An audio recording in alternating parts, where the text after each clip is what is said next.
Imagine standing in the middle of your town, the post office where you've mailed birthday cards for 30 years, the diner where everybody knows your name and your order, the school where your children learn to read, the church where 3 generations of your family were baptized, married, and mourned. Now imagine that in the span of 45 minutes, less time than it takes to watch a television episode, all of it is gone. Not damaged, not flooded, gone. Towards Greensburg, so we stayed at home until the last minute, and then the power went out. The foundations scraped clean, the trees stripped to splinters, the streets piled with debris so thick that rescue workers can't tell where one house ends and the next begins. Entire neighborhoods vanished. It's completely destroyed. This is not a thought experiment. On the night of May 4th, 2007, in the small town of Greensburg, Kansas, population 1,400, this is exactly what happened. A single tornado, nearly 2 miles wide, moving at 205 miles per hour, crossed directly over the town for 23 minutes. When it was done, 95% of Greensburg was gone. Not most of it, not half of it, 95%. This is the story of a town that was erased. And what happened next? Greensburg sits in Kiowa County in the southwestern corner of Kansas, roughly 110 miles west of Wichita. It is the kind of town that outsiders drive through without stopping. A wide main street, a water tower, a grain elevator catching the afternoon light. The kind of place where people stay for generations, not because there's nowhere else to go, but because there is genuine love in the smallness of it. The town was named after a man named D.R. Cannonball Green, a famous stagecoach driver. It had for decades been known for something else entirely: the world's largest hand-dug well. 32 feet wide, 109 feet deep, dug entirely by hand between 1887 and 1888. A point of civic pride, a local landmark, a reason to stop. In 2007, Greensburg had 1,389 residents, a school, a hospital, a grocery store, churches, a full life contained in a small geography. By May 5th, 2007, the morning after the tornado, all of that geography, the streets, the landmarks, the bones of the town, was unrecognizable. The meteorological conditions leading up to May 4th were ominous, but not exceptional. The Storm Prediction Center had issued a moderate risk for severe weather across western Kansas. Temperatures that afternoon pushed into the mid to upper 80s. A dry line, the boundary between dry western air and the humid flow from the Gulf, was positioned just west of Greensburg. By late afternoon, the cap-holding storm development in Czech began to erode. At 7 p.m., a sounding from Dodge City showed the atmosphere over the region as completely uncapped, like a pressure cooker with its lid removed. Thunderstorms erupted quickly.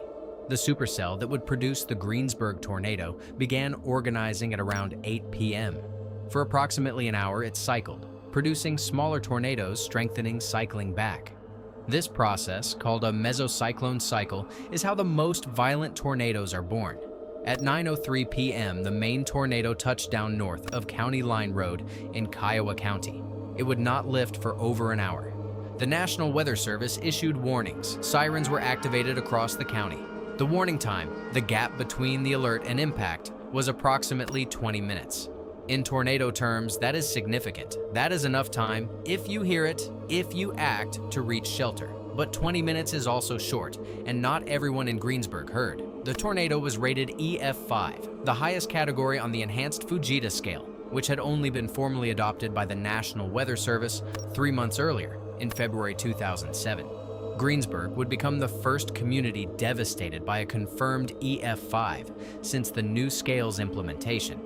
The first, a grim inaugural record. It was a Friday. In Greensburg, Friday evenings in May carry a particular warmth. The work week ends. People come home. Families eat dinner together. Children run the neighborhoods in the long evening light that stretches across the Kansas plains until nearly 9 o'clock. Residents finishing supper began to hear the storm updates.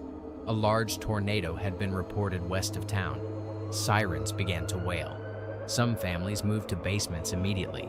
Others paused at windows, watching the sky turn colors that defied easy description. A yellow-green bruise spreading from the west, the light dimming and taking on a sickly, flat quality, that anyone who grew up in Kansas would recognize. The emergency dispatcher on duty that night was Toshia Hoover. She had actually gone home earlier that evening, but something made her return, a sense that the night ahead would be serious. She arrived back at the office and worked alongside the only other dispatcher on shift. They began taking calls, and the calls did not stop. At 9:03 p.m., the tornado crossed onto the ground. It was moving north-northeast at around 20 miles per hour.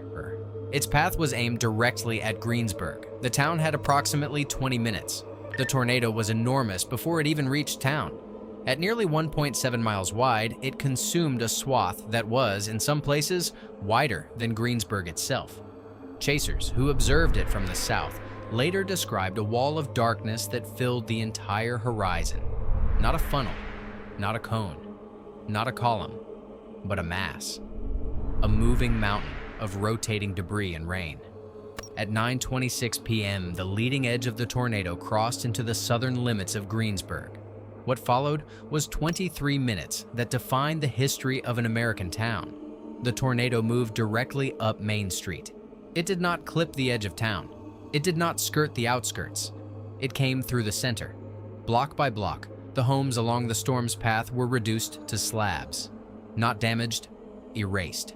In the EF5 corridors, damage surveys would later find that well-built houses with bolted foundations had been swept completely away, with the concrete scarred and gouged by the debris that had once been a neighbor's home. 7 adjacent houses on one residential block were all completely swept away. Their contents, furniture, photographs, the accumulated material of human lives scattered across a field to the north. The EF5 tornado's winds of 205 miles per hour mean something specific and physical. Wood-framed houses cannot survive them, not even if they are well built, not even if they have bolts. A residential structure facing winds above approximately 200 miles per hour will be destroyed. There is no engineering solution available to the average homeowner that would have changed what happened in Greensburg that night. The tornado ground through the Delmar Day Elementary School, leveling sections of the building. It took the hospital. It took the grocery store. It crossed through the church district. It devoured the commercial blocks. The famous well, the world's largest hand-dug well, survived, buried 109 feet below ground, untouched, while the museum built over it was flattened. At 10:05 p.m., the tornado lifted. It had been on the ground for 62 minutes and traveled 28.8 miles. In Greensburg, it had spent 23 of those minutes. 23 minutes. And in that time, it had done more structural damage than many major disasters do in days. In the hours after the tornado lifted, Greensburg looked like a photograph from a war zone. Around 800,000 cubic yards of debris covered the town. Rescue workers couldn't navigate the streets because the streets were gone, replaced by layers of wreckage, downed power lines, collapsed walls, and the occasional surreal remnant, a child's swing set standing upright amid rubble, a car folded around a utility pole, a bathtub sitting in an open field with no house around it. Emergency responders flooded in from surrounding counties, from Wichita, from across the state. The hospital had been destroyed, meaning the injured had to be transported to facilities in Pratt and Wichita, in some cases, significant distances from a town with no infrastructure remaining. 10 people were killed within Greensburg's city limits. Additional fatalities occurred in surrounding Pratt and Stafford counties, bringing the total to around 11 to 13, depending on the source and methodology. 63 people were injured. The low death toll relative to the destruction was the result of those 20 minutes of warning time. People had gotten to basements. Those who had underground shelter survived. Those who did not, those caught in the open, or in homes without basements, or who simply did not hear the sirens, did not.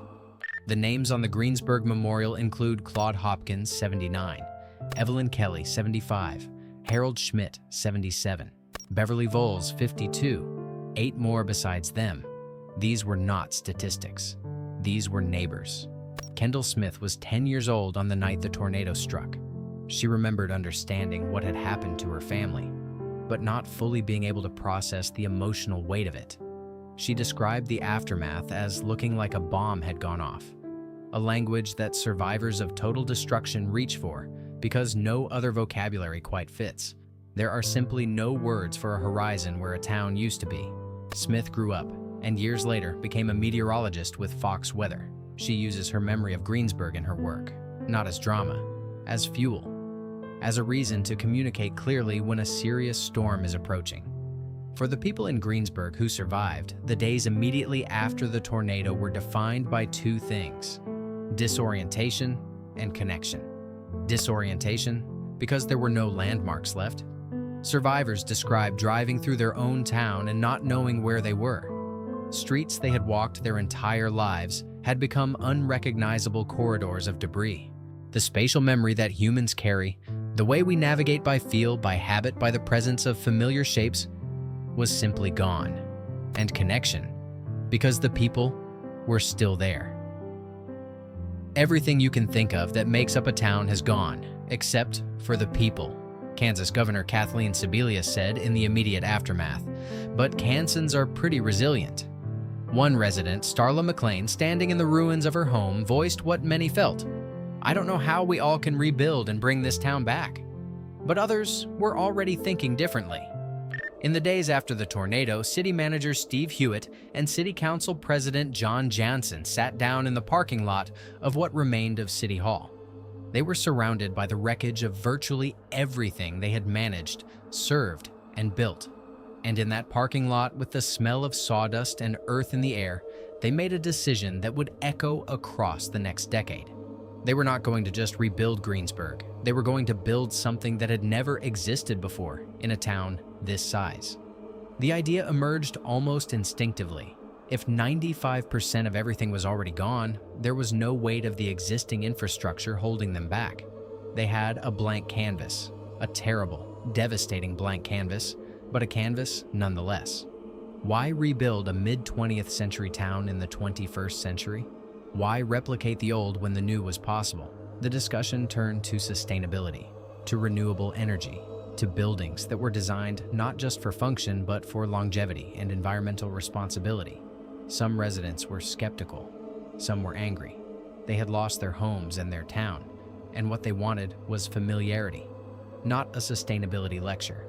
Some left altogether, feeling like the new direction was leaving the old Greensburg behind. And in some ways, they were right. The Greensburg that came back was not the same town. It could not be. But what it became was something remarkable. Within 1 year of the tornado, Greensburg was powered entirely by renewable energy, specifically a wind farm built on the open plains surrounding the town. Kansas sits in one of the highest wind generation corridors in the United States, and the same open skies that had once brought destruction were now being harnessed to power the town's recovery. The rebuilt buildings in Greensburg became, per capita, the most LEED-certified collection of structures of any community in the world. LEED, leadership in energy and environmental design, is the gold standard for sustainable architecture. The new school received LEED Platinum certification, the highest level. The hospital was rebuilt. The downtown was redesigned. City Administrator Ed Trulove said in 2014, "To be able to come back and have a beautiful downtown and a beautiful school, this is an amazing story." And it is. But it is also complicated. The population of Greensburg today sits around 800, down from nearly 1,400 before the tornado. Rural Kansas was already struggling with outmigration before the storm. Young people leave for cities. Jobs are scarce. The tornado, in many ways, accelerated a demographic trend that had been underway for decades. But those who stayed, and those who came back, often describe something that the numbers cannot capture. A sense of shared identity forged in the worst possible experience. A common knowledge, deep and unspoken, of what it means to lose everything and still choose to rebuild. "We all have this common thing that we share," said Caitlin Alderfer, who returned to her family's century-old farm after being inspired by the town's renewal. "This disaster that happened to us." Dia Corns, a longtime resident, said something that perhaps captures Greensburg best. "If I was given the option of the old Greensburg and the new Greensburg, 100% I would go with the new Greensburg. The world's largest hand-dug well survived. They built a new museum over it, and people drive to Greensburg now, not just to see the well, but to see what a town can become when it decides, in the rubble of the worst night of its life, that it will be better. There is a photograph taken the morning after the tornado. It shows Main Street in Greensburg, Kansas, from above. Where there were buildings, there is debris. Where there were trees, there are bare sticks. The water tower, which had stood for decades, lies twisted on the ground. And in the photograph, you can see the outlines of the streets, still there, still intact beneath the rubble, the grid of a town that had not yet decided to stop existing. The tornado took 95% of Greensburg. It did not take the people, and the people decided that was enough. Every storm eventually ends. What rises in its place, that is the real story.